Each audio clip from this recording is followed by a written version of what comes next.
जय Hind guys. Now start और next video lecture. अपनी कड़ी को हम लोग आगे बढ़ाते हैं। अगेन हमने एक बड़ा मार्वलस क्वेश्चंस लीनियर अलजेब्रा का जो है पिकअप किया हुआ है और ये भी क्वेश्चंस बड़ा जबरदस्त है। देखते हैं कैसी कैसी इसमें टेक्निक चीजें यूज की गई हैं। और दूसरी बात, अभी तक आपने मेरे चैनल को सब्सक्राइब नहीं किया है तो उसको सब्सक्राइब कर लीजिए, क्योंकि हम वादे के मुताबिक सारे सॉल्यूशंस प्रोवाइड करने जा रहे हैं ताकि आपसे कोई सोल्यूशन ना छूटे। और जो टेक्निकलिटी क्वेश्चंस की ज्यादा है पहले मैं उसको सॉल्व कर रहा हूं, उसके बाद इसमें कोई क्वेश्चन हम नहीं छोड़ेंगे जिसका हम सोल्यूशन ना प्रोवाइड करें। जो वादा है उसके अकॉर्डिंग हम और करेंगे। तो चलते हैं इस क्वेश्चंस को हम शुरू करते हैं, देखते हैं। एक अच्छा क्वेश्चन CSIR द्वारा बनाया गया है इसी है, मतलब बहुत सारे अच्छे क्वेश्चंस बनाए गए हैं हमारी नजरों में, तो उसमें से ये भी एक क्वेश्चंस है जिसको कहेंगे थोड़ा लीक से अलग हट के बनाया गया है। और इसके लिए मैं धन्यवाद देता हूँ CSIR वालों को, हमेशा वो कुछ न कुछ क्वेश्चन लीक से अलग हटके बनाते हैं। चलते हैं, देखते हैं क्वेश्चन क्या है। कह रहा है कि it is known that x is equal to x not belongs M to Z। का मतलब ये है कि ये एक मैट्रिक्स है जिसका ऑर्डर 2 है और उसकी एंट्री Z से आ रही है। This keep in mind this concept, ठीक है। Is a solution of this, एक मैट्रिक्स का इक्वेशन दे दिया गया है। कह रहा है कि x नॉट इसको सेटिस्फाई करने वाला एक मैट्रिक्स है। फॉर सम ए बिलोंग्स, कह रहा है कि इनमें से कुछ ए के लिए x सेटिस्फाई करता है, तो उस x को आपको तलाश करना है जिस x का डिटर्मिनेंट संभव नहीं हो सकता। उसमें से हमारे 4 ऑप्शन दिए हुए। तो चलते हैं, देखते हैं। गिवन जो हमारे पास है वो ये है कि ax minus x is equal to a. हमें x की तलाश करनी है जो इसको सेटिस्फाई करता हो। अगर ये दो मैट्रिक्स इक्वल है तो डेफिनेटली इसका जो ट्रेस होगा वो भी सेम होगा, लिख सकते हैं, कोई प्रॉब्लम नहीं। और ट्रेस ए माइनस बी सबको पता है, trace a minus trace b, तो मैं ये लिख सकता हूं trace a x minus trace x a is equal to trace of a. अच्छा, trace of a b is equal to trace of b a होता है, तो ये हो गया हमारा trace a x minus trace a x is equal to trace of a. ये वही होगा जो ये होगा, दोनों सेम होंगे, तो इसकी मीनिंग होगी कि ये 0 हो जाएगा, यानी ट्रेस ए 0 होगा। तो पहली एक बात मेरे जो इस कंडीशंस के अनुसार निकल के जो बाहर आती है, इसमें से सिर्फ वही मैट्रिक्स होगा जिसका ट्रेस ए 0 होगा। यहाँ फारसम है ना, CSIR वाले लैंग्वेज में गेम करते हैं, ये बात भी ध्यान रहनी चाहिए। तो इसका मतलब कि इसमें से सिर्फ हम उसी मैट्रिक्स को लेंगे जिसका ट्रेस ए 0 होता है। तो अब चेक कर लीजिए कौन मैट्रिक्स है जिसका ट्रेस 0 है। 1 माइनस 1 ए 0 है, ये तो 0 नहीं होगा, ये 0 नहीं होगा, तो ये और ये कैंसिल हो गया। तो इस इक्वेशन को सेटिस्फाई करने वाला जो ए है, जो पहला, वो मेरा मैट्रिक्स है। अब हम निकालने जा रहे हैं कौन x नॉट है, तो चलते हैं। तो a x not minus x not a is equal to a, और ए है क्या है भाई, ये दिस, तो लिख लीजिए 1 1 माइनस 1 1, राइट। अब एक्स नॉट हमें कोई 2 ऑर्डर्स का मैट्रिक्स ले रहे हैं जिनकी एंट्री सेट ऑफ इंटीजर से होने जा रही है, ठीक है। ये ए बी सी डी और ये 1 1 minus 1 minus 1 is equal to जो होगा ये हो रहा है, तो 1 1 माइनस 1 माइनस 1। अब चलते हैं, देखते हैं। पार्ट सी का क्वेश्चन है ये मल्टीप्लाई कर ले, इसका जो हम मल्टीप्लाई करेंगे तो क्या आएगा, ये a प्लस सी आएगा भाई। देखिएगा कैलकुलेशंस में कहीं सिली मिस्टेक्स नहीं होनी चाहिए। और ये हमारा हो जाएगा b प्लस डी, इसका मल्टीप्लीकेशन नहीं, माइनस 1 है ना दिस, ठीक। इसका मल्टीप्लीकेशन जब इसमें करेंगे तो माइनस ए माइनस सी, इसका जब इसमें होगा तो minus b minus d, right. Minus ये रो इस कॉलम में, तो ये तो ताबड़तोड़ आप लिख ही सकते हैं, ए माइनस बी इस रो का इस कॉलम में, इस रो का इस कॉलम में अगेन ए माइनस बी, ये हो गया सी माइनस डी, ये भी वही होगा। और ये साहब यही आएंगे 1 1 माइनस 1 माइनस 1, ठीक है जी। अब इसमें से सब्ट्रैक्ट कर दीजिए, तो सब्ट्रैक्ट करेंगे तो क्या आएगा, ए प्लस सी माइनस ए प्लस बी, तो ए कैंसिल हो जाएगा, ये हो जाएगा हमारा बी प्लस सी, ओके। अब b प्लस डी है और यहाँ माइनस ए प्लस बी, तो यहाँ हो जाएगा हमारा 2b और ये minus A and plus D, ठीक है जी, हो गई बात। इसमें से जब मैं ये निकालूंगा तो माइनस सी माइनस टी माइनस 2c हो जाएगा और प्लस डी हो जाएगा, तो minus A minus 2c and plus D. ठीक है, इसमें से जब मैं ये निकालूंगा तो ये plus D minus D cancel हो जाएंगे, ये माइनस बी और माइनस सी बचेगा। ठीक है, अब ये इज इक्वल टू होगा 1 1 -1 -1, राइट। अब दो मैट्रिक्स अगर सेम है तो सबको पता है क्या क्या हो सकता है, तो मैं यहां लिख दे रहा हूं, ये इसके इक्वल होना चाहिए, यानी b plus c is equal to 1। ठीक है, ये इसके इक्वल होगा, यानी 2b माइनस ए प्लस डी, ये भी 1 होगा, और minus A minus 2c and plus D, ये भी हमारा कितना हो जाएगा, ये -1 हो जाएगा, और ये minus b minus c and this is the -1। हम ये क्या करना है ना, उस x नॉट की तलाश करनी है, तो मुझे फिर अब ए बी सी डी की वैल्यू निकालना होगा। तो चलते हैं, इसको निकालने के लिए सबसे जो हमारा बेस्ट मेथड है वो सबको पता है, REF रोई के लॉन फॉर्म में निकाला जाए। चलते हैं, आर्गुमेंट मैट्रिक्स की बिल्डिंग बना ले रहे हैं। तो यहाँ हमारा a -1 है, फर्स्ट इक्वेशन -1, b मेरा 2 है तो 2 हो गया, c गायब है साहब 0, d 1 है तो 1 हो गया, ये आ गया। ठीक, और यहाँ इसकी वैल्यू 1। ठीक, b प्लस c में a नहीं है तो ये हो गया 0, b 1 है तो 1, c 1 है तो 1, और d यहाँ गायब है तो 0, और इसकी वैल्यू 1 है तो 1 है।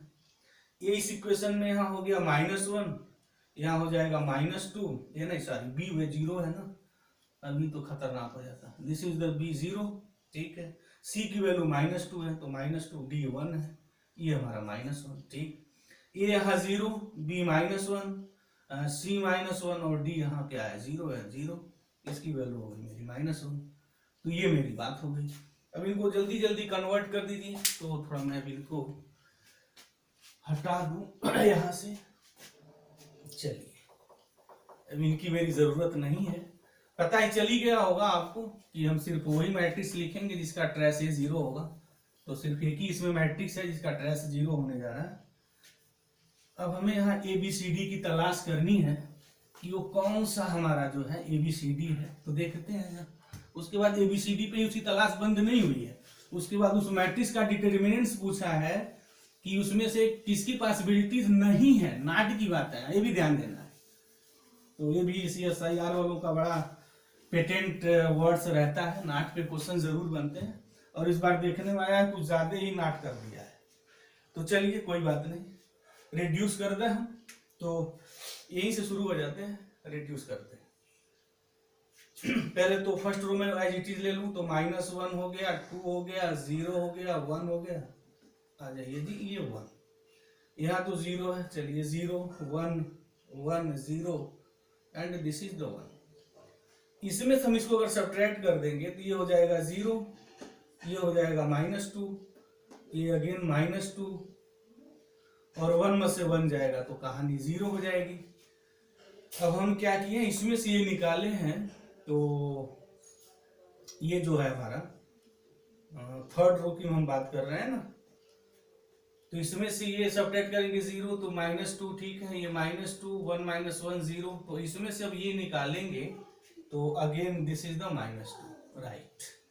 अब क्या करना है, 0 ऐसे रहने दीजिए, 0 -1, ये हो गया 0, ये -1।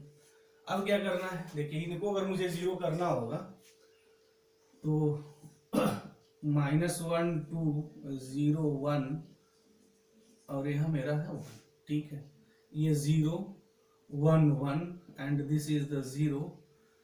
अब यहां से 2 से मल्टीप्लाई करके इसको सब्ट्रैक्ट कर दे रहे हैं, तो ये तो हो गया 0, करेंगे तो ये 0 0 0, और 2 से मल्टीप्लाई करके सब्ट्रैक्टिंग ऐड कर रहे हैं, तो फिर ऐड करेंगे तो ये तो 1 है, बस ये कहानी इनकी फिनिश 0। अच्छा, ये और ये मैं ऐड कर दूं तो फिर ये भी कहानी इनकी फिनिश हो जाएगी, लास्ट रो की देख लीजिए, ये 0 हो गई। तो ठीक है, इक्वेशन सॉल्यूशन मिल जाएगा, क्योंकि इसका जो रैंक ऑफ ए है, रैंक ऑफ ए कॉलम भी आर्गुमेंटेड मैट्रिक्स का यहाँ सेम है।